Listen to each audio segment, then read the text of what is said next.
இலங்கையில் ஓரினச் சேர்க்கை தொடர்பில் மேன்முறையீட்டு நீதிமன்றம் சர்ச்சைக்குரிய தீர்ப்பை வழங்கியுள்ளது. இலங்கையில் ஓரினச் சேர்க்கையாளர் எல்ஜிபிடிகியூ சமூகத்தை இலக்காகக் கொண்ட சுற்றுலா மேம்பாட்டுத் திட்டத்தை எதிர்த்து தாக்கல் செய்யப்பட்ட ரிட் மனுவை விசாரணைக்கு எடுத்துக்கொண்ட போதே இந்த தீர்ப்பு வழங்கப்பட்டுள்ளது.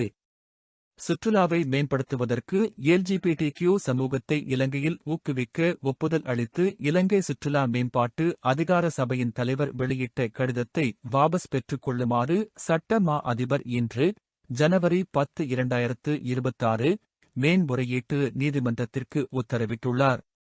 இந்த மனுவை மேலதிக பரிசீலனைக்காக மார்ச் 2026 4 விசாரணைக்கு எடுத்துக் கொள்வதாக மேன்முறையீட்டு நீதிமன்றம் உத்தரவிட்டது.